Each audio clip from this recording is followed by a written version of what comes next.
We are hot. We are live. We are live. We are hot. We're sitting here in Boonton, New Jersey. We are alive. Yeah, man. Yeah, man. How often do you come hang out here? I don't sit here very frequently, but I do walk down here, walk across the bridge, sit for a moment, and then go back.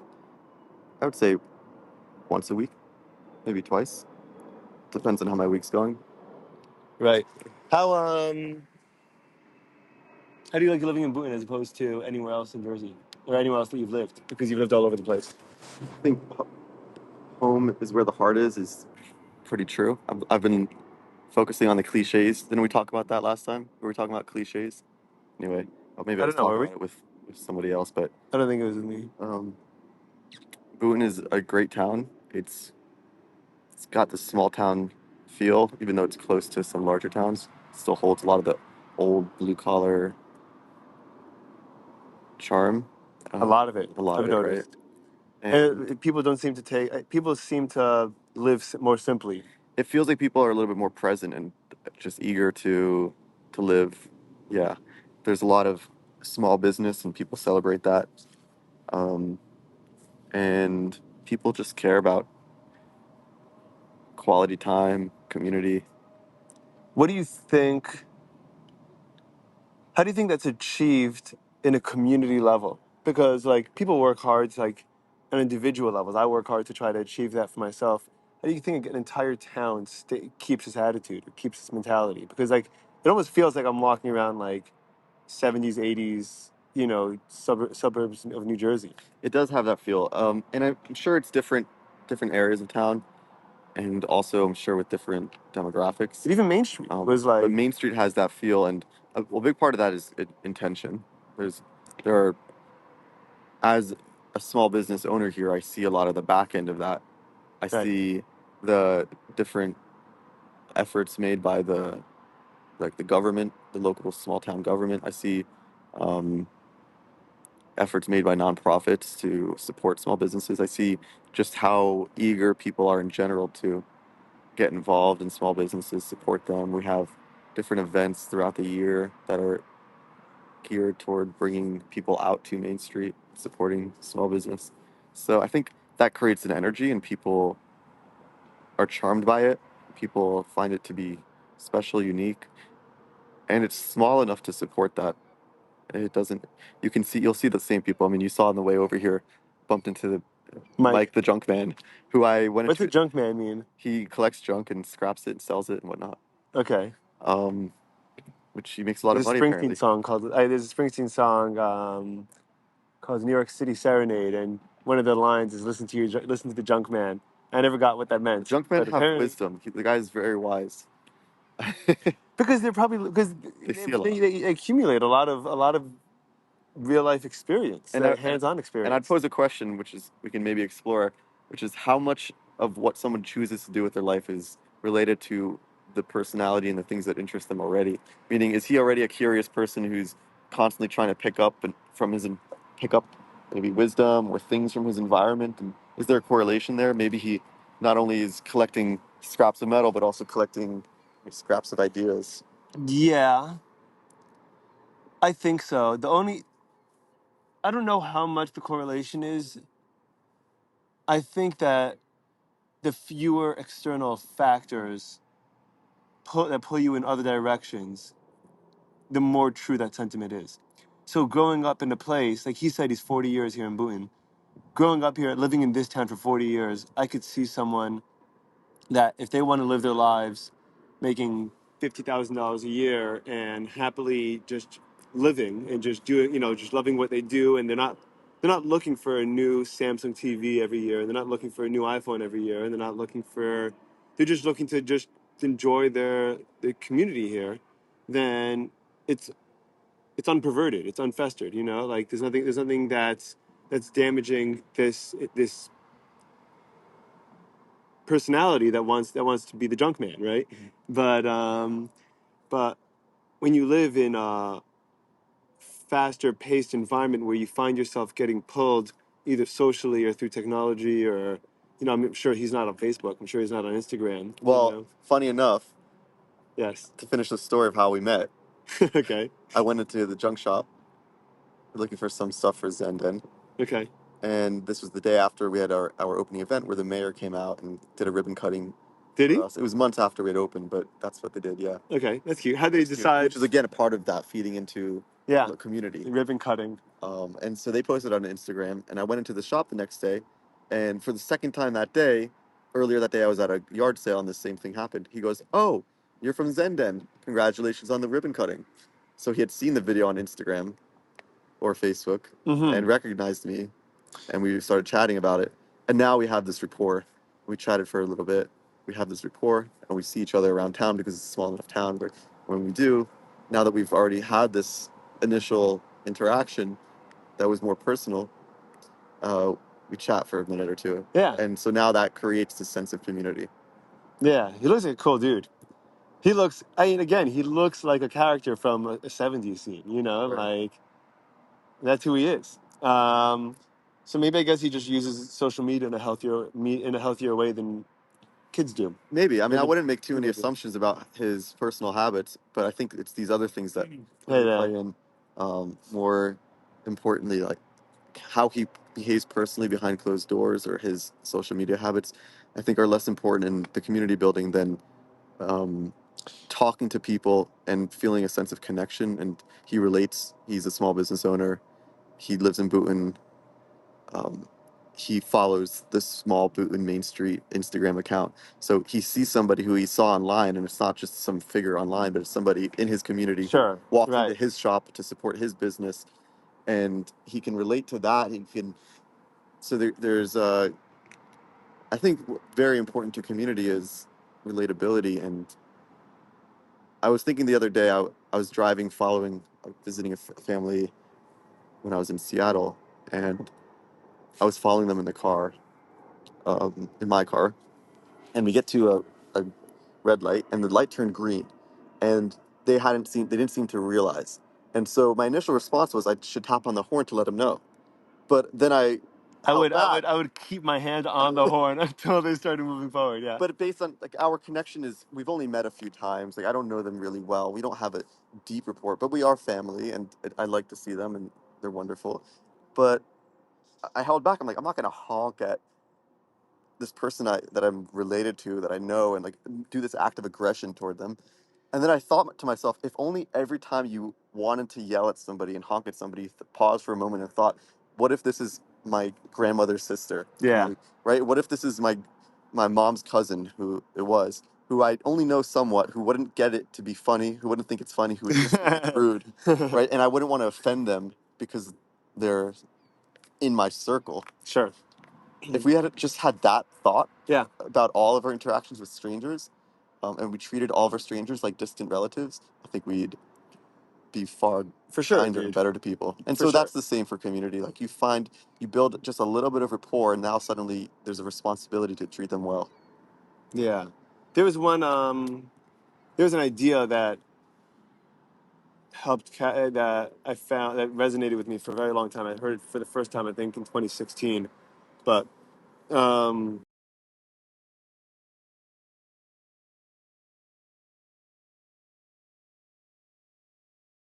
Pauses. that yeah, pauses. There was an idea that I heard in 2016 um, in a lecture, and one of the ideas, it was a Jewish idea, or at least it was presented in a Jewish fashion, that that everyone should live like the world was created for them, and and that if you view the world as if it was created for you, then you are incentivized and empowered to have as positive and to take first of all to take care of it, but to have as positive a relationship as possible with it, right? So, for example, we're walking through the streets, and if you look at this as if these streets are for me, and what's this garbage doing here, you feel more inclined to pick it up because it's your responsibility. It's for you. Whereas if it's for someone else, then let someone else deal with it. It's someone else's problem. It's someone, and that's kind of the root, at least for me, of most of my laziness or responsibility, in my day-to-day life, is it's someone else's problem, someone else's house. I'm in someone else's house. It's not my job to clean up after their kids. It's not my job to clean up after them. Like whatever. And that actually, I mean, I have to catch myself more often. I have to catch myself pretty often. Like no, this is mine. Like this, The and caveat to that, though, is that needs to be a part of their ethos. That it is important not to litter on their own doorstep. Like there are some people who their room is full of trash, and right, for them, yeah, they wouldn't care. for sure, And for so, sure. and I think that also it's that same sense of this world is for me that makes people feel entitled to throw trash elsewhere. I So there's a difference, right? So that's a perfect response. The difference between self and selfish, right? To have like a sense of like well, it does this is begin with respecting yourself, for sure, but and then what? So when you say the world is for me, are you? Does that mean that everyone is here to serve you, or does that mean that this world is my responsibility? And the two, and the difference between being the best person or the worst person, is that's very difficult. That's very scary, actually. I have a hard time taking responsibility over my own small domain. It's hard to imagine taking responsibility over the entire world. well, you don't, right? But you are a living, breathing, moving individual, and you go to different stores and you go hang out with different people and you go meet new people in the street or in the supermarket or whatever, and everything you do, that they enter your little bubble, your little world.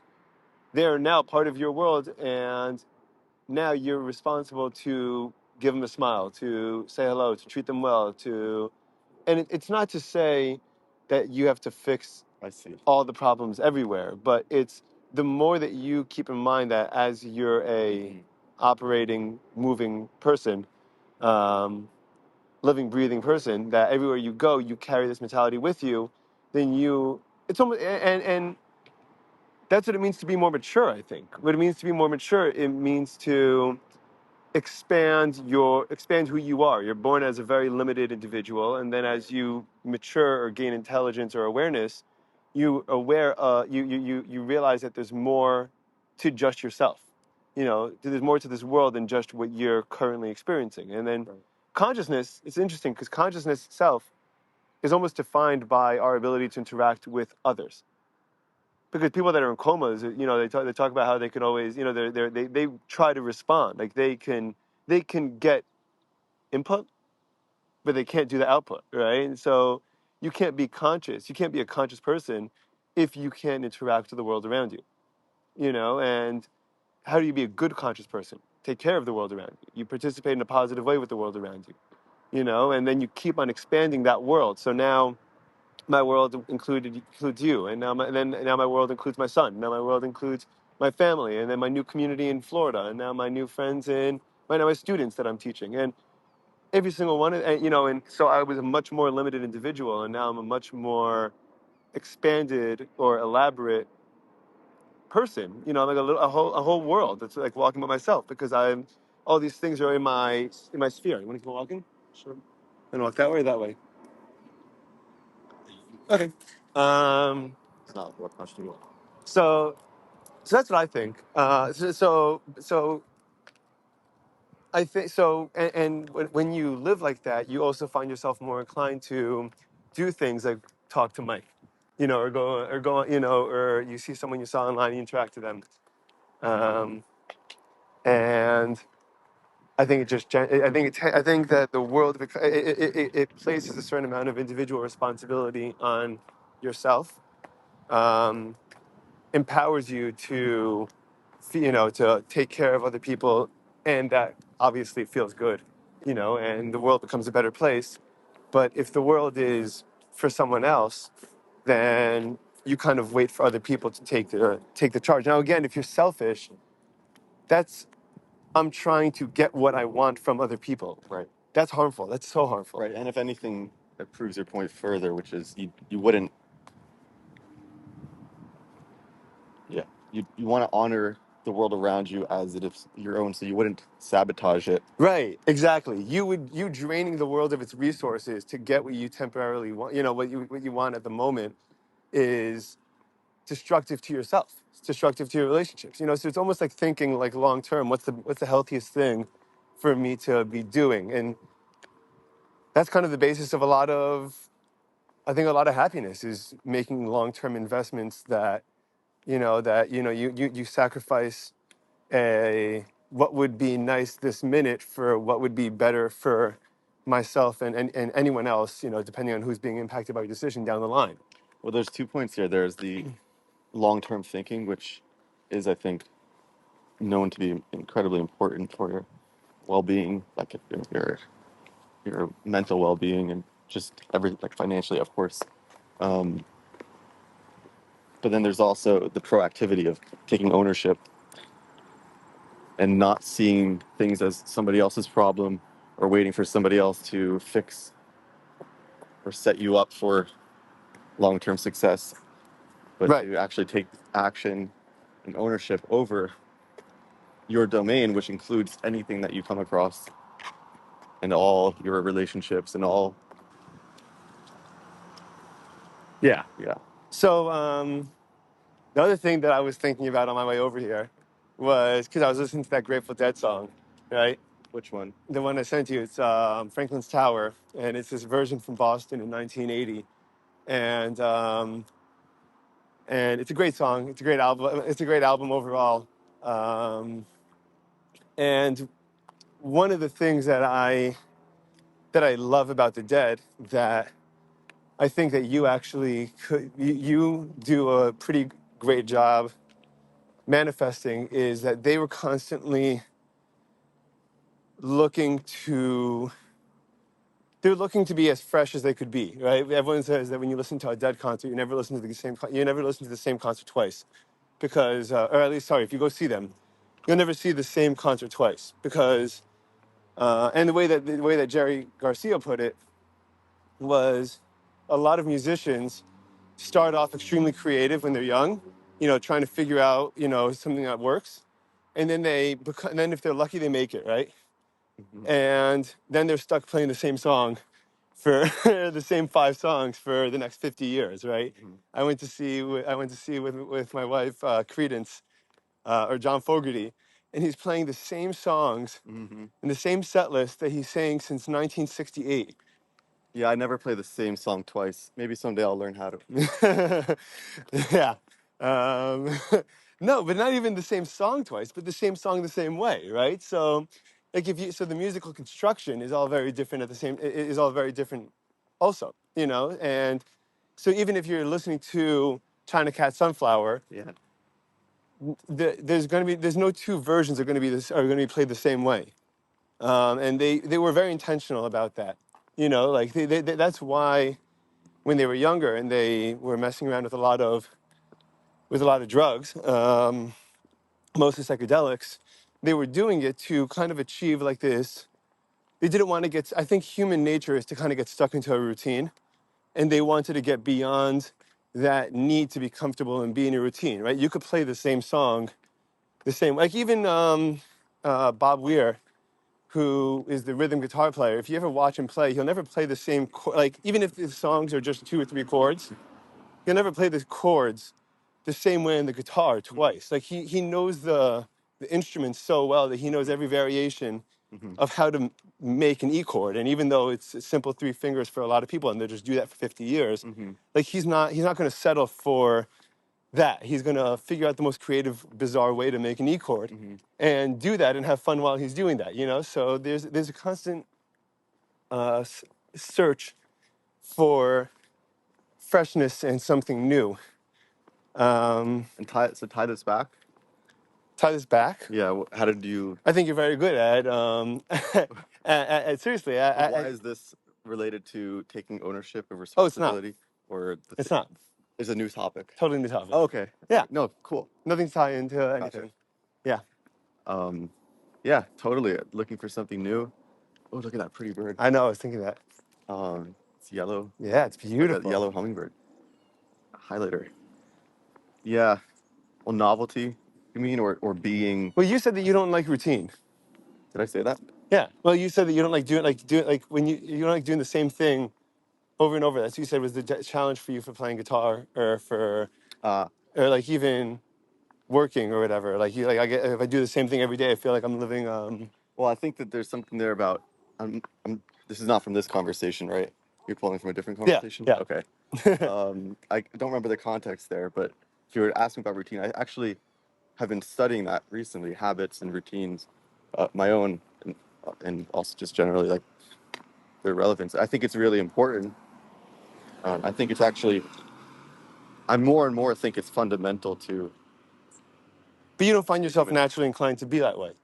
I find myself not naturally inclined, but actually what I find is interestingly in observing my own habits and routines is that I will always challenge it. Like there's never really a moment where there's rarely a moment, and there are moments, but rarely a moment where I settle into a routine for an extended period of time before challenging that routine and like the importance of that routine or whether it's serving me well. And So reconsidering yeah, its purpose. which I think is a positive, but That's a very positive I thing, don't sure. also think that it's always positive. Like I think there's times when you just have to settle into the routine and let the routine be the routine for its own sake and not like some things take time.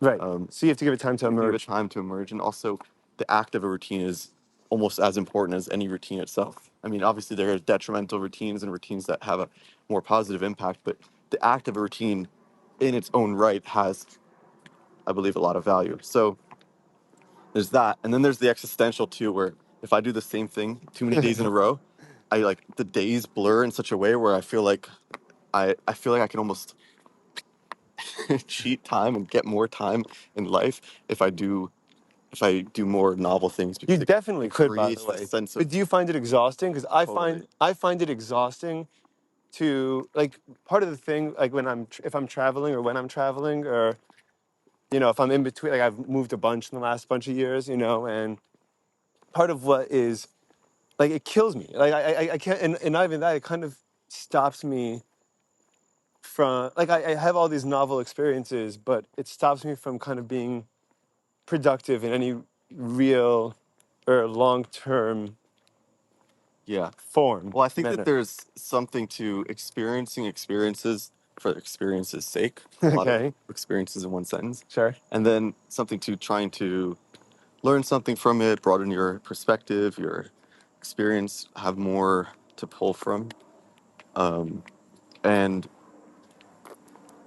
I get that same feeling. Like right now, I'm at a point in life where travel, just for traveling's sake, just to see more places, just to be somewhere different, just to not be here, is not what I want. It's actually like intimidating to me because I do want that routine. I do want that constant, the community, the regularity, Hmm. the balance there. But I do also want to balance that and find Sure. ways to a pull novelty into my life. So even if that's like picking up a new book or like reading one new thing. I know Lex Friedman talks about he reads one new research paper a day. That's crazy though. That is crazy. And I couldn't do that. And the guy's a robot, by the way, I and know he's he must awesome, be. but he's a robot. You And hear it because his he does everything to the max. Like he doesn't just yeah, jog; he jogs 38,000 miles. Like, right, he doesn't. right. And 100-degree heat. Yeah. And he does take things really far. He's definitely built up to that. Like it's not you can't just do that overnight. But I think he does. He's super regimented. He has this crazy routine. He's extremely productive. He still feels like he's expressed that he still feels like a piece of shit and Yeah. unproductive because he's human like everybody. Yeah. Well, maybe. Yeah. Yeah. That's right. That's right. He's um, not too human. he still maybe has some human tendencies. And so like trying to do that, even if it's a little bit more extreme for me, like even if it's I'll go on a weekend trip once a month. Hmm.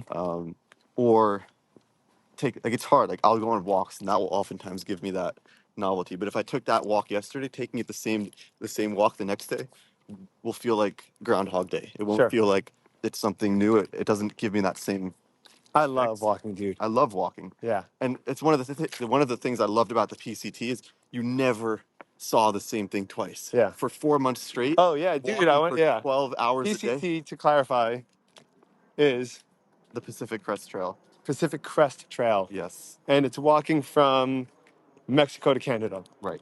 And you did that in 4 months. You did most of it in 4 months. Yeah, I did like 200 miles, 2,200 miles out of the 2,600 miles. About a couple hundred miles missed there in Oregon Because of the fires, because there right? were fires. Yeah, shame, man.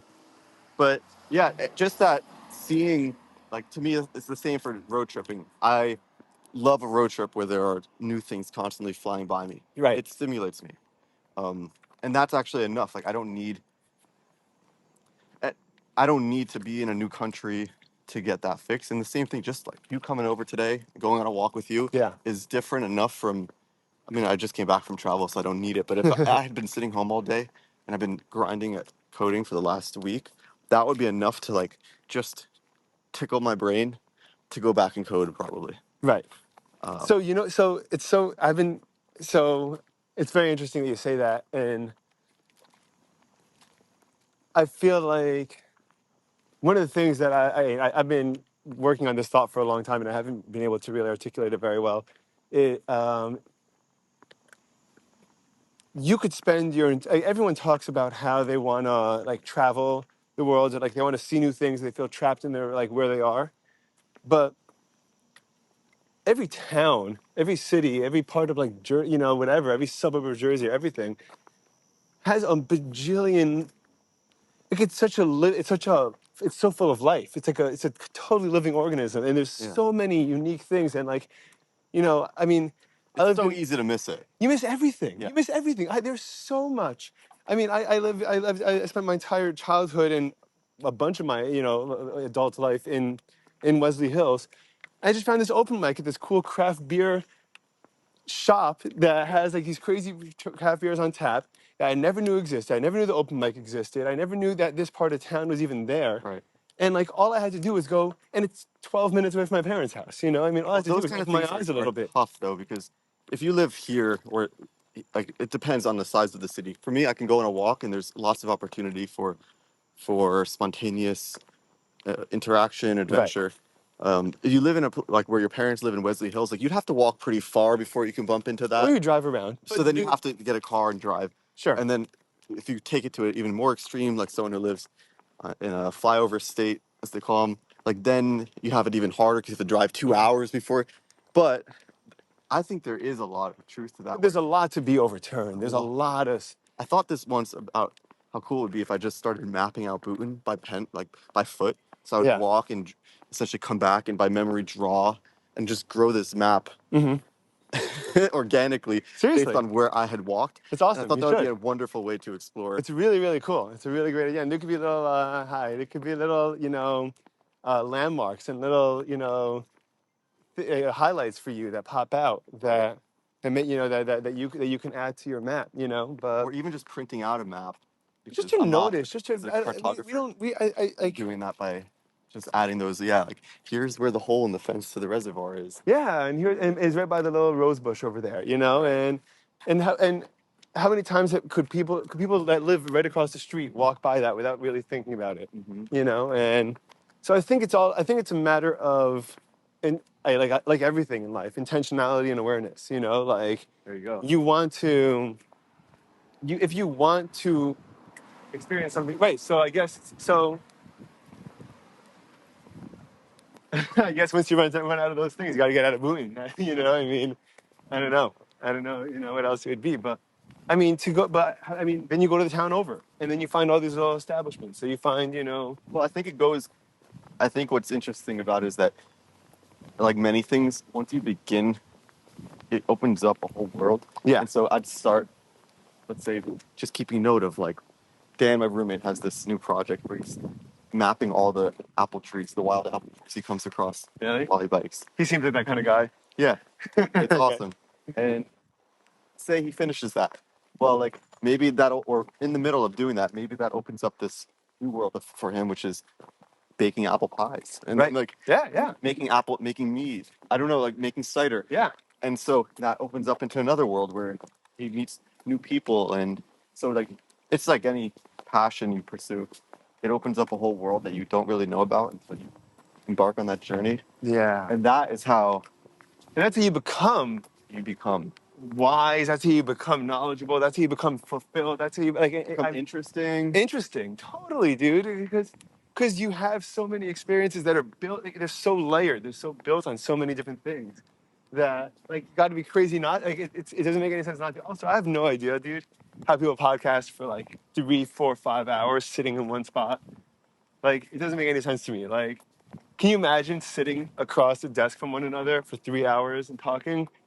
I feel like the conversation wouldn't flow. I feel like there wouldn't be. I feel like it would just kill you.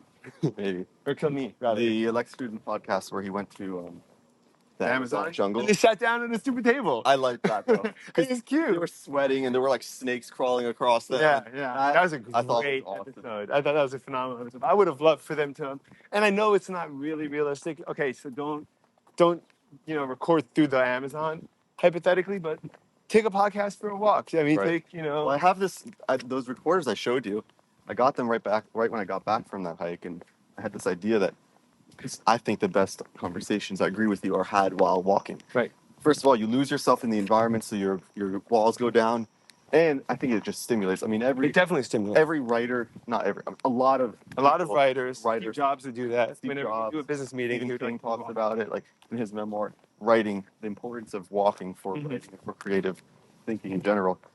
I thought to have a podcast where I just go on trails, either bring people out there, Yeah. or just go out Solo. and meet people. Oh, meet people. Nice. Solo, I never thought of that. I guess I don't think my voice is interesting enough to run a solo podcast. But Well, I hope it's more interesting than mine, because then we're both screwed, dude. Yeah. It's a great idea. Should do it, dude. Should do it. okay, you'll be the first guest. Okay. Sounds like Go a on a plan. hike. I guess. but it has to be like no, a you 3-day can release it. You backpacking can trip. release this as no. You crazy. Yeah, it's gonna be I'm like not doing any. hardcore. I'm It's not gonna be doing like any of that stuff, dude. isn't it like Bear Grylls takes these people on these extreme adventures and Yeah, but I don't want to do that. just I just wanna go for a walk, man. Yeah, a couple-day walk. I don't want a couple of day walk. Recording I've done it starts once on in the my last life, day. and it was a great experience. It was really wonderful. And I don't even have 10 hours to take an LSD trip by myself, let alone a 3-day hike with you without abandoning my Bring the munch. baby. Munch. Strap the munch on. He's getting a little langy for that. His legs go down to like my knees. No way. Yeah, he's too long. But I Be a think tall that's- boy. yeah, I guess it makes sense. But yeah, so dude, first of all, you should have done. I don't know what you didn't record. I know you archived, but you should have recorded while you were on that trail. Yeah, I guess I should have. I'll just have to do it again. Do you want to do it again? There are parts of me that really do, and then there What? are voices or Right. logical voices that say, Right. So tell me Sure. tell me the process of like what you're thinking for and against it. Do you think it's the irresponsible part of you calling, or do you think that it's just quote unquote unrealistic or not what I'm supposed to be doing, or do you really feel like it's just not what you're like? Do you really like? I think that it's easy to return back to what you know. And although this is a very difficult experience, You would consider it like reverting back to? not necessarily reverting back, I would just ask myself why I wanted to do it. So there's a real deep sense of existence out there, and it's a very silly thing to do. There's no there's no good reason to do it for the goals that people like that you're setting for yourself. The goal of walking from point A to point B you need to find like a bigger why than to reach the monument, which is what is at the end. Right. So you reach the monument and you go home and there's no trophy, there's no tangible reward. But along the way, the journey is the reward. the journey is the reward, exactly. What is that? The reward is, for me, it's different for different people. Some people it's the conquest alone, or something else, the friends you meet. For me, it was developing a sense of confidence in my ability to achieve the thing I set out to do. Okay. Do you think is that something you had to prove to yourself? It was something that I wanted to prove to myself. And you didn't think that you had that in you otherwise, until you did this? I knew that I had the ability to go after difficult things and to put in hard work. I found myself oftentimes wondering if I was choosing one path, choosing the path I chose because it was I don't want to say easier, because it's barely easier, but or it could have required less of you. Like it's not an easy thing to Or do. I'll rewind a little bit. I think I was curious if I had the grit to push through past the point of novelty, past the point of Right. That it's of no longer exciting and fun and new. Now it's a swap. now it's a slog. So I knew that I could do hard things when they were novel. I knew I could do hard things, difficult things when they were new and it was fresh and I was still kind of powered by the initial incentives to do so. Right. Yeah. But I wasn't so sure if once it turned into a routine, once I kind of lost sight of the initial uh, commitment to do it, and it's turned into enter the realm of It's a commitment. like do this grind because because I did commit to do it, not because I am currently committing to do it. Right. I didn't know how far I'd get. That's so interesting. Right. That was one big thing, but How did it feel to accomplish that? Unless it never really got to that point, never got easy to that point. no, I think it did. It's different though. I learned different things about, like for example, doing something physical. I'm far better at pushing through physical challenges now.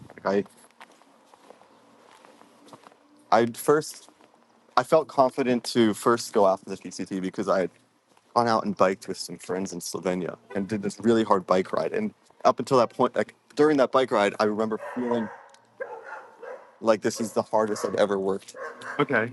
climbing up this mountain on a bike. Okay. And I remember finishing that Where's bike. Slovenia, by the way? It's just north of Italy. Okay. Gotcha. Oh, sorry, just east of Italy, I guess.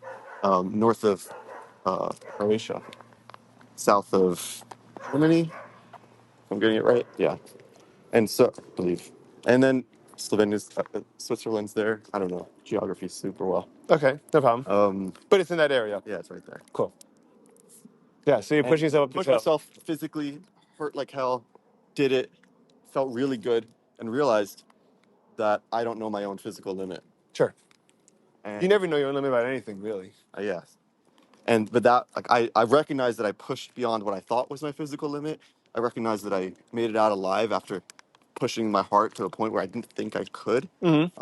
And I'm sure it wasn't such a big deal. It wasn't so difficult, but it for me was a new.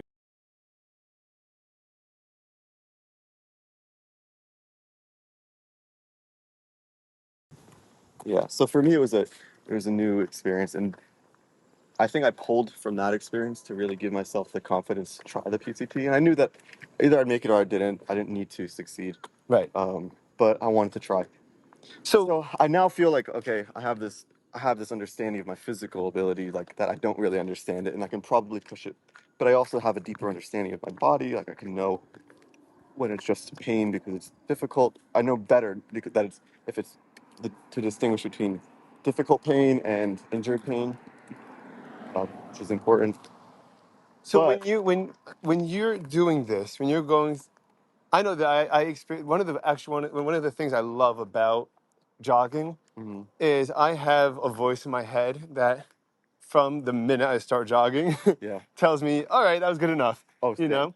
So, oh, you have that voice. And part of so what I was going to ask is one of what I enjoy about jogging is conquering that voice and Yeah, like taking that voice and like shoving it to the back of my head and through any means imaginable, like you really use all your faculties, right? Because like it's physical and it's right. mental. Sometimes I even have to talk to myself like, you got this, it's no problem, it's you got this, it's you've done this hell 100 times, Yeah, like. But and then as time goes, but then as I've noticed that as it gets to other things in my life, that voice isn't nearly as prevalent, that voice, because that same voice tells me that with a lot of different things, hmm right? Did you have to deal with that?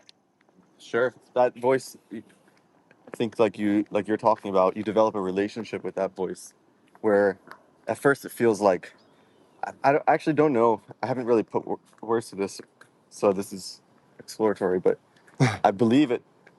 I believe we kind of give a lot more power to that voice Way more. than it deserves. We think of it as the true self more than the rest of us in Yeah. some way. Like this is the self that's watching over it, and maybe it's the ego. Maybe it's the part of us that's like trying to keep us safe. But it is just like one side of it, and building a relationship where you can see it as that, as like an opinion on the matter, but not the. But every moment in your life that has been, I don't know, but most every moment in my life that has been noteworthy and that I'm proud of myself for and that stands out to me as something exceptional Mhm. was that very low percent of the time where I'm not abiding to that voice of good enough, you're fine, just do it, you know? Yeah, Like I mean that voice is, I believe, there to it's a keep you bad, safe. but it's a bad one. I don't think it's bad. I think I don't think it's bad. I think Okay. to ignore it entirely is to do yourself and that part of your consciousness a disservice. Like that serves a purpose, and it's very easy. Like we have entropies at play here. We always want to take the path of least resistance. All creatures do. I mean, most creatures do. Right. We as humans have figured out that we don't always need to, and it results in some extraordinary things. Sure. That part of us is serving an important purpose. Like, for example, it's probably that same thing that's going to have you, like, move your son away from the edge of a table so he doesn't fall. It's like that concerned part of you. It's probably going to be the same self that's going to make the higher call when, So you think, but I don't. like, So if I you're think like, that's a I different had too voice. much to I think drink, I shouldn't get in the I car. think it's something else, though. I I, think it's two different. I think that there's probably to me they feel like they're coming from different roots, and I think it's the same. There's this part of ourself that wants us to expend the least amount of energy preserve and ourselves. preserve ourselves and to be the most safe and yeah, to take the safest path and to yeah, and that I think is the same source. It's probably the same place where fear comes from. Yeah. Like it'll try all sorts of tactics Sure. Sure. to try and protect you. You saw Inside Out, right? I don't think Yeah. they Did you represent. watch the second one yet? Yeah, Dude, incredible, incredible. right? I cried. I cried too, dude. It was wonderful. It was so. I would watch 100 more of those movies Yeah, at different junctions in her life. yeah, You know, just to have it yeah. That put needs to so be a TV articulate. show. Like it was so good. Yeah. It was So so good. they don't. I guess it would be like I'm not thinking about it one for one like that. Hmm. I think it's more nuanced, but there's a collection of emotions and tools and tricks that the ego will use to, I believe, Preserve you. preserve you Right. and it's not just like oh don't die. I mean that's a big part of it. Like conquering that self, silencing that self is this probably what takes place before someone attempts this a crazy BMX trick that ends up killing them. Like, Right. right? Like Yeah, but it also is the thing that you'll never. I've been. I think about this a lot. You, just like what? How would I ever know whether I'm achieving my potential or not? You know, fulfilling my like achieving the best that I could do or the most that I could do, and I feel like in order to do that, it has to be the most amount of time spent ignoring that part of me that's preserving myself. right.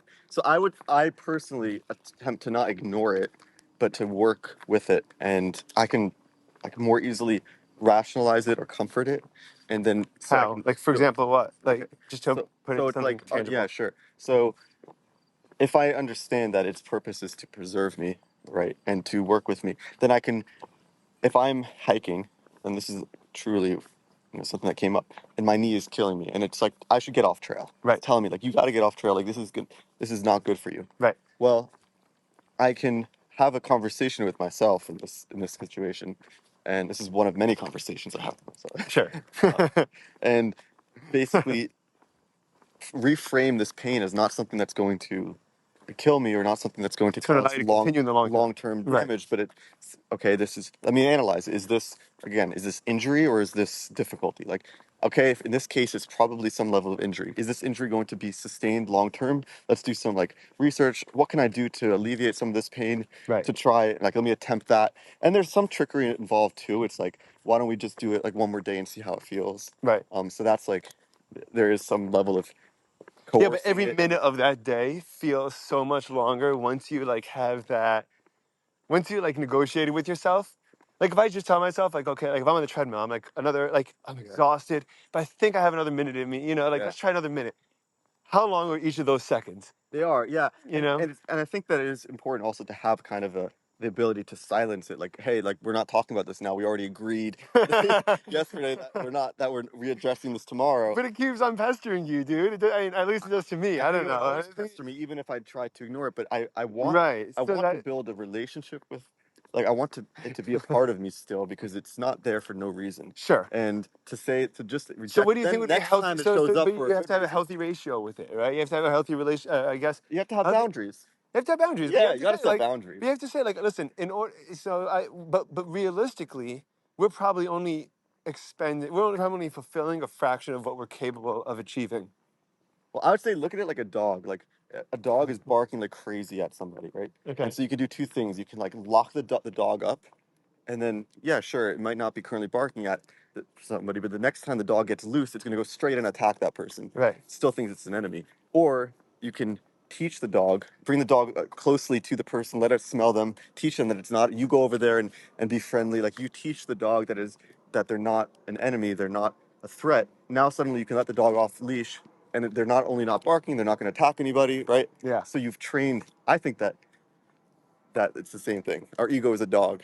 I agree, but again, when it comes to something as important as fulfilling our potential, then we need to determine how often the dog metaphor kind of falls apart over here, but like how often are we going to push and try to hold the dog back, or how often are we going to let the dog go, and what would be like, Well, I'd like to return to the dog metaphor for a yeah, moment here, okay, because why do we do these things in the first place? Why do you go running?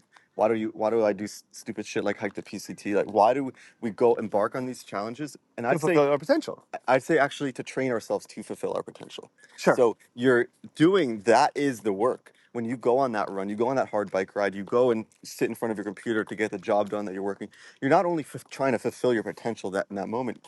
That might be And you're game building up the day, discipline but to you're be able building to up the do that. discipline. You're doing the Right. I training look at of. that also as part of the process of fulfilling your It is potential. part of It the is. process, but you won't overnight just be like, "Hey, the ego's dead. I'm gonna do exactly what like Right, right, right. right." It's gonna be. I've already gone on so many hard runs where I've pushed past this point of the voice is telling me to stop, that I know it's not even a question at this point. Right. Not because I've held it back and ignored it, but because I've already proved to this part of myself Sure. that it's safe. I've already proved to myself that I can. I've already done it to enough times where I don't have this decision. There's not even a decision to Right. do it or not to do it. Now, it doesn't mean that the voice is silent, but it means that the voice holds far less weight. Sure. It's subdued. It's subdued, but not by brute force, I don't think. Right.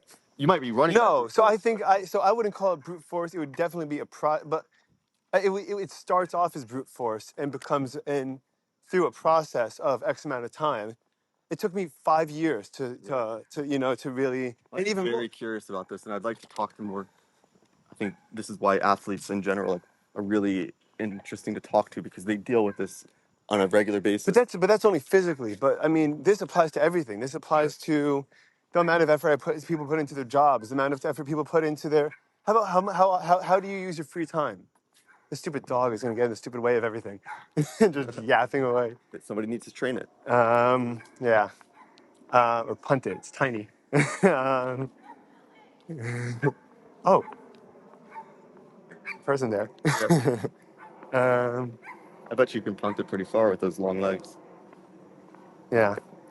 Um, so I think it's a matter of it's a constant state of being. Is my point. Yeah. And it's not just athletes. Sure. It's how acceptable is it for me? Now I know everyone needs to recharge their batteries, right? Like that's just part of being a person, right? Do I need to recharge my battery for 3 hours a day on Netflix? Right. It's not recharging my batteries at a certain point. At a certain point, the time that I'm investing, the time that I'm living could be better invested in doing it. But that same voice that tells me, okay, you jog Right. 2 miles is enough and now don't go 4, is the same one that tells me, oh, you know what? You had a hard day yesterday, you can watch another show, you can watch another episode now, So, Yeah. I mean, it's kind of all over the place. And so you have to, I would imagine actually someone like Lex would be like the the epitome of someone that just keeps on doing this in different applications. And he does. There's an episode Or where he talks Huberman about does it his, too, by the way. I don't know if you yeah, ever listened to him, I but have. he's a machine. He talks about Lex talks about he does an episode on his daily routines, and he does he says it's like every day I hate this section. Like this is really hard. It's always really hard, but it feels good after. But I really struggle with this part every day. And like this is somebody who's super regimented, routined, and accomplished, and he's So still. when he's do you believe him when he says that? I 100% believe him. I think there's pulling from my own experiences. I think you gain a certain uh, relationship, like an There's no way that understanding you of can that. have a relationship with it, right? Yeah, no, you do. What it is like you. It's the same thing. If you run a ton, like that voice is not only. It's not like it's not yelling as loud, but you're just so familiar with it, Mm-hmm. where it's just much easier to be like, yeah, okay, like I hear you. Like, uh, there are other things at play where you're just like, it's more your default now to do the run than it is to not.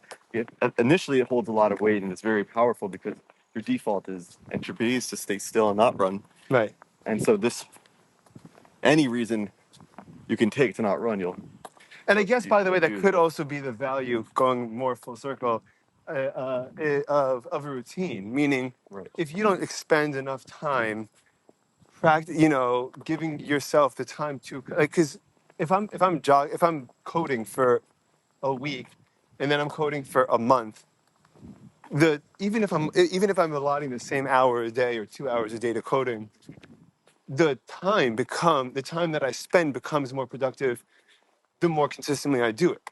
And so there's definitely exponential growth, but I don't know about exponential, but there's definitely a lot of growth. Um, And I think the other part of routine being important is that it takes away the decision making process, which that's where you're kind of set up to fail. When you're making that decision, that this voice holds the most weight because it has a seat at the table. If you take away the decision, you make a routine, you make that decision once and then the next time you're faced with action or not action, you don't have to then decide to act, not to act. You just work with what is the default, the new path of least resistance. sure. Which, It's much easier. yeah, but that could also prevent you from having these novel, experiences. Yeah. So for example, right now I have a pretty, I have a pretty okay routine now. While I'm here, while I'm in New York for the summer, my dad asked me yesterday, like, "You want to go bike riding with me in Chester, like half an hour north?" And I was like, "No." And like, why? Like, there was nothing. Like, there was nothing. I mean, like, you have to. This is an experience. It's an important experience. Something that would be novel. It's something that would be fresh. It's something that'd be new. It'd be close. It would give me time to hang out with my dad, and I sacrifice it to, hey, to a routine. And maybe part of that routine of yours should be right, saying yes to something novel every day. right, yeah. And then I guess you and I would be a little more aligned in terms of our schedule, right? Why? Because I don't tend to do as many fresh things, once a day, and that's what you like to do. Yeah, I wouldn't say that I necessarily have it as a part of my schedule.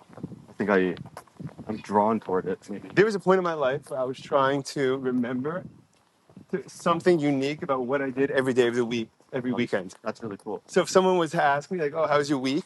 I'd be able to be like, "Oh, Monday I went for a walk in Central Park." I was living in the city at the time. Great idea. Yeah, and it was cool because then it was like, most days just kind of blend into one another. Right. But if I do something novel every day, that someone will be like, "Oh, what'd you do?" Even if it's like, I got ice cream. Right. Like, I don't often go to ice cream store and get ice cream. Yeah. But it's exhausting. It's really, really hard to do, dude. Did you journal it or you just remembered it? No, I really used it more as like everything I did at the time. It was a little more of a social. It was a social tool, and it's an important one.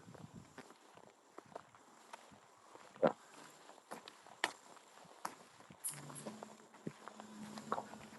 I would like to maybe journal that. What? Think about journaling. I struggle with like keeping a constant journal. Because Really? what I'll oftentimes do is I'll start really writing. And then because it'll take me 15, 20 minutes or more, the next day, like the thought of dedicating 15, 20 minutes is intimidating. Like, what if I didn't have enough stuff to think about or just don't have the expand like the. Are you trying to restrict yourself to something? So I'm thinking maybe to do something like the only successful journaling I've done consistently was bullet point journaling. Interesting. Yeah. Okay. So maybe I should just implement that. That's a good idea. You could. I'd also say that there's a lot of benefit to nonlinear writing. That it doesn't have, like, if you're journaling for 15 minutes, it doesn't necessarily have to, like, you could go a paragraph about a coffee shop, and then and then in the middle or at the end, or, you know, in the middle of your train of thought, if something else pops into your head, just to follow that train of thought and skip, and you're not committing to anything linear. Interesting. Like journal like it's a dream. Yeah, yeah. Yeah. And actually, that practice creates some of the most fun writing, and also helps with creativity a lot, because creativity is allowing your associations to kind of flow into one another. Usually, like, they're compartmentalized into, okay, this belongs here and that belongs here. But if something triggers another idea or another thought or another memory or another experience, and then you enrich or you know, make or living up that connection, then all of a sudden you become a more creative. You know, then you're a more creative person. I mean, I watch all these. Part of the beauty, I think, of a lot of the Pixar or Disney movies, or at least, yeah, some of the better ones, but even not, because generally speaking, the premises are very clever. You know, is literally just based on creativity. It's just based on, like, these bizarre associations. What, you know, hot and cold, fire and water. You know, oh, you know, if someone's getting in a fight with their significant other, like, you know, like, I'm like fire, she's like water. Like, oh, what if they made an animated movie about that? And what are features of fire that are, you know, that are typical, that we could, what's the word for putting human emotion to? Anthropomorphizing. Something like that. Um, you know, that create that and that allows the space for a lot of creativity. You know, and it makes for great writing too, dude. Like, you'd be really proud of the things that you come up with when you allow yourself to operate non-linearly. Yeah, I'll give it a shot. Even though it's not considered proper, which I think is nonsense too. But Yeah, that's also the thing. Like writing a journal to nobody, to no audience is. I definitely struggled with that for some time. Always considering the reader in my writings, even though, especially for journal writings, they're not consistent. right. Do you ever have the idea that you're writing for the future, like for your future family or future self or future Maybe or friends or anything like that? like I think not intentionally, but there's a part of me that for sure thinks about the audience, like how the writing will be perceived. Yeah. Trying to make sure like that every important Yeah, you gotta let go of that, dude. piece is over here. I mean, the only reason why I would say that is because it just puts up a filter for no reason. Right. And you're trying to provide context to something that doesn't require context. Like, you are the context. Your creative mind, your expressive mind, your, you know, whatever you want to call it, is the only audience right now. So you should appeal to it. Yeah. And let it go as far as you want. That's what I think. I agree. I'm going to do a better job at exercising that. Yeah. And then a lot of times, by the way, you come up with something really good, and then you do want to share it. You know, like. Well, that has happened to me too. Yeah, I'll be inspired. I'll just start writing for myself, and it oftentimes does begin in a very non-linear fashion. Bullet points, just things, sub bullet points, Mm-hmm. and then I'll start to move them around, and sentences will become coherent. Oh, that's interesting. I never did that before. It happens. That's actually probably Like, you my copy and paste them, like you move the structure of the bullet yeah, points around. yes and no. Like oftentimes it is kind of like that, where I have all these ideas that are non-linear, and I want to get them out, Mm-hmm. and they don't fit necessarily into a cohesive thought. So I'll just kind of just slap them all on the. I like to type. Yeah. Right. Yeah. Um, Onto the screen. onto Sure. the screen, and then I'll usually take some top level bullet point and start expanding on that, and it will usually result in me copying and pasting previous bullet points, or just rewording and rewriting previous other bullet points. So you know what would be And it interesting? kind of expands outward. Yeah. And not only like sometimes I'll even end up with my middle paragraph written first, and then go to my starting paragraph or Right. my final paragraph. Right. I would also say that it'd be a cool idea to keep those bullet points and then individually elaborate on each of them. So like if you have like a bunch of like let's say you have a bunch of thoughts that are nonlinear and you have them down in bullet points, take the time to expand on each bullet point and give it like because a lot of times your brain is jumping around. Right. So once you kind of like grab like you tire it out and like okay like I capture it all like this bouncing around. Now a lot of times that kind of gives way to something a little bit more analytical. And so what will be left? Like imagine like if you take a kid and like kids bouncing around, and the kid's bouncing around and you let him bounce around, right? And you let him bounce around, he comes back. He's oh man, he's ready to sit and talk. He's ready to sit and hang out, right? Right. But if you try to force the kid to sit still, he won't. That's a lot of what yoga is about. Is the physical exercise of yoga is typically just about quieting the mind. You just busy the body so that it can sit still, Yeah. and then meditate. Some thoughts, I guess, in yoga. I recently did this. I was inspired by a photo, Okay. like deeply inspired, and I didn't really know why. It really hit me. Like I immediately recognized some of the technical aspects of the photo that I admired Mm-hmm. and that I thought were done really well. But it's very easy to come across technical photos, like Right. especially these days, and you can get the lighting and the composition and all that right relatively easily these days. So why I was curious as to why I was so touched by this photo and why did it like spark such an emotional response. So then I started writing, and I had no idea what the answer was, but Okay. I was digging for the answer in writing, and it, again started with that It's the process of best thing ever, isn't bullet it? pointing, and then I ended up with this small, short essay about what is photography, and of course, from my perspective, what is photography. Sure. But it started with a question of like, well, why does a photo why would one photo trigger an emotional response when another one what it doesn't? Right. And it turned into this analysis of what is a photo from a technical perspective, but more interestingly to me, from an emotional perspective, why would one photo hold so much emotional value? Right. And And you feel when you're typing, you feel that flow where you're just letting your fingers kind of like your subconscious kind of go, or are you analytical about it? I'm Like, analytical about it. I have a very edit heavy process where I'll take a sentence and oftentimes reword it mm, many times. mm-hmm. And I sometimes I'm surprised by the result where I'll stop for a moment and be like, is that true, or am I just saying that because it sounds good? Right. And that is something I will struggle with. But when I'm done, I'll also reread it a couple times and if something feels dishonest or not truthful, then I'll step back and be like, this is actually not accurate. Mm, But it does feel like a way of kind of pulling out these subconscious feelings, like something that in that image that emerged that I had no expectation for it to emerge was um, a emotional connection with my parents and with family mm-hmm. and with like my youth. And the image has, and I'll send this to you. The image there's very there's the very top of a child's head in the image. Mm-hmm. There's another girl looking and talking to that child. Mm-hmm. So you only see the back of a head, Mm-hmm. which is like technically out of place. If you were to ask like a professor of photography, they'd probably tell you cut that out because it's not.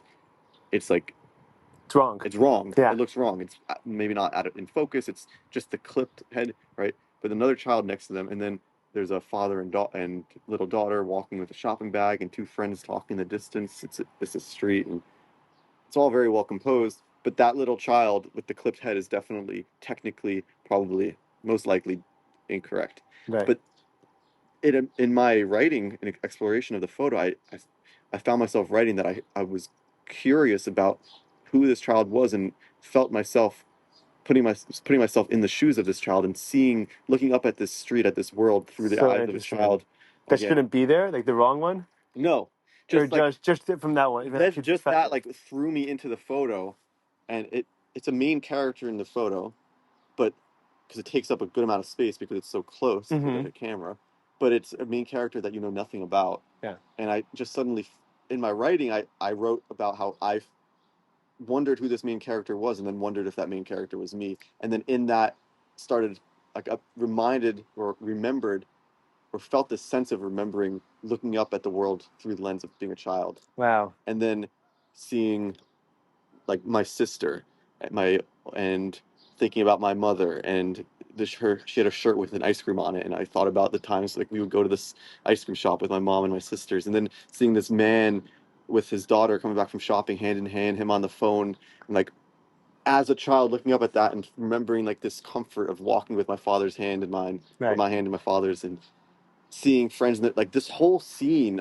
just created this Wow. emotional response that initially wasn't so logical and linear, but in exploring it through writing, whether those were all like the initial subconscious thoughts I had or not, I don't know, but the result of that felt like what I was uncovering was this emotional subconscious response of feeling emotionally, feeling the emotions of of being a child, feeling Yeah. the emotions of looking up at the world. And those might have been my post analysis analytical like observations that I can't really tell you if they were my actual subconscious initial responses, Sure. but it felt nonetheless like a really deep lesson that I Yeah. had pulled from the photo. It's really cool. It's really incredible. It's an incredible experience. Yeah. It doesn't. How so?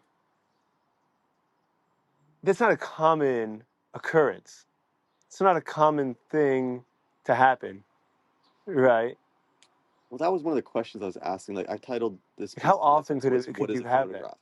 And because like, why did that photo do that for me, but another photo wouldn't, right? Right. And if that child's the head clipped, the imperfect piece of the photo, if that wasn't there, would I still have gotten the same response? And I don't know. I wrote in there like part of me thinks that it was the imperfection that added to that because it created this like a sense of relatability. It also drew my eye to it. Mm-hmm.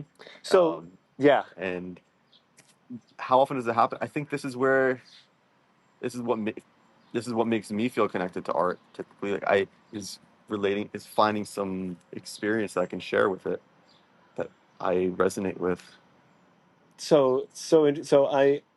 I'm very happy that you said that, introduced that. I was talking to my students. I was trying to understand why over the course of 2 years, none of my students liked any of my music, right? And and I Your remember. written music or your No, writing no, music? no, no. Like the music, I would show them songs in class. Okay. Generally 60s, 70s. Music that was very lyric heavy because it's an English class to Yeah. focus on the poetry or focus on the ideas or the whatever you can learn from it. Also, and like, and they'd complain. They'd be like, "Oh, it all sounds the same. It's all the same. It's all Yeah. old music." Yeah. And it's funny because I too have an extremely difficult time processing and listening to new music. Like there's certain people that are like you could just pop them into a concert and they'll just like enjoy it, and I wouldn't. Like I'm very particular about the music I listen to, and the type of music I've listened to has been extremely diverse over the course of 28 years, right? Mm-hmm. But in very slow steps and progressions, right? And so I was thinking about what I was trying to figure out with my students why it didn't sound, why they didn't like it. And I realized, I hypothesized that similarly to the way that we size anything up, when you meet someone new, right, Mm-hmm. you immediately have to make a very broad decision as to whether they're someone that you're interested in engaging with or not, Mm-hmm. right? You make a very superficial and broad decision, based on gender, based on looks, based on, probably, tall, short, intimidating, not intimidating, gross or clean or neat or not or whatever. Um, and then you make an initial decision to engage or not. Mm-hmm. And then you kind of get a little deeper in and you say, okay, there's someone I could get along with, there's someone not. Maybe this person, we have a lot in common, or we don't have a lot in common. He seems like a nice enough guy, but like he likes hockey, I like basketball, so what are you gonna do? And then we both like basketball. And then you find out, then you get to the deeper things like loyalty. Like, okay, is this person a loyal friend? Is this someone I could really count on? Is this someone that I Mm-hmm. could I could trust their opinion to help me navigate the challenges of life. And then eventually you start to kind of, and then you, if you're lucky enough with very good friends, you you kind of discover something new, or at least in built up new in you, right? A reflection of yourself that you may not have even necessarily known was there, or add a new part to yourself that you didn't realize that now exists in who you are. And you get that sometimes with friends, but I think music is a very and art in general is very similar. That there's something initial that catches your eye, and then the more that and then if you like, I mean, with my case, I'd say music hypothetically, right? The general tempo is something that I could get along with. It's, you could tell you could judge a song. You hear some weird. If I hear some weird electronic fuzz, I'm immediately disengaged, right? But if I hear a cool little guitar hook or a nice little drum fill, I might be a little more, my interest might be piqued, and it could be gentle or it could be, and then eventually I start to recognize different things in the music. I catch a medley. I really like this. I really like this bass line, right? And then if you're lucky, you get into the music and you actually discover, it helps you discover a part of yourself that you hadn't gotten in touch with or even necessarily knew was there or figured out how to articulate, right? And it happened to me quite a bit when I was listening to Springsteen, because he talks about in one of his albums, Darkness on the Edge of Town. He talks a lot about, it's like the most um, polarizing album, because some songs are like these incredible anthems of hope and joy and pride and like enthusiasm and just this love and passion for life, and the other songs are just absolute shattered souls just left in pieces, right? And the human experience, and there were so many times where I felt so much I didn't know how to articulate, how I felt in a positive or negative way, right? I was so down, I was so lost, so high, and I felt so good, and this freedom is just pounding through me, and I understand it. This is like this freedom, the words that he's saying, the lyrics that he's saying, the tempo of the music. This is an expression of like how I feel on the inside, and like it captures you, and it's who I am. Um, and you're sharing with that, and like you have this incredibly deep connection with someone that has nothing to do with you, because you're really having a connection with yourself, with this with this human part of you. I bet the same thing applies with art, and I bet the same thing applies with anything that's creative, which is there's something about it that it was immediately familiar to you that you're able to draw on, and then through the process of expanding more and more into details, you're able to discover something about yourself, even though the art initially had nothing to do with nothing. It seems to do with you, and it. Yeah, yeah, it's amazing. That's it's wonderful that you find that in music. I think everybody probably finds it deeper in different things, but I Sure. think that there's probably that common theme there where most art that evokes an emotional response is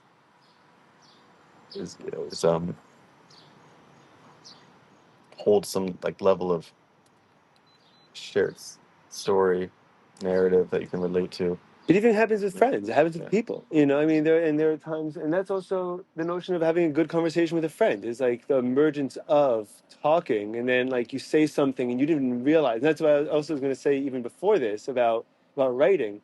A lot of times I'll write letters to myself. They'll be like "Dear Me" letters. I'll start writing "Dear Me." Like I've been having a hard time recently. Like maybe it's because, and then like I just kind of I have to it's the same sensation as the letting go before I cliff jumped, where like I know I'm doing something, but I'm just gonna like kind of take a step back from it and just see like what happens. Yeah. Just let my fingers go and see what comes out. And so often, like there's times where I felt like, okay, I wasn't ready to write yet. I'm not ready. These thoughts, these feelings weren't ready to come into paper yet. But many times in my life, I've been able to articulate, just knowing what the problem is, knowing what this weight is on my shoulders, or knowing what this weight is on my chest, just to identify it alleviates a lot of it. Yeah, and to step out of it for a moment, and put it on the table. Like, am I doing the best I can? Like, to be honest with you, something like, listen, I maybe I haven't been a very good friend. Maybe I haven't been a very good dad. Maybe and the reason I haven't been a good dad is because I've been exhausted and because I don't, and because I've been dedicating my time, too much of my effort in the wrong places, and I can't expend it on this. And now on my kid, not this, to my kid, and now I'm tired, and I got to reprioritize. And like just write, and I'd write that, and I'd be like, holy cow, I didn't even like this. Never crossed my mind. Like those words, that idea, that thought never crossed my mind. Like now I know what to do. Do you take action on that often? I usually do. I don't write those letters very often. I write them maybe once every month or two. But when I do, or if it's kind of based on when I need to really. But when I do, it almost always leads to something where if I'm 6 months later, I look back and they'd be like, I'm so happy I was able to work on that. Yeah. You know? Do you have a bathroom break button on this Yeah. podcast? Yeah. It's called the stop. Should you call it for now? Sure. Okay. can walk again after if you want to walk with me up there. Yeah, but I want to check on my family. All right, dude. Sure. Let's call it for here for now, Okay. and we'll have you back on Soon. as soon as possible, man. All right. Bye, everyone.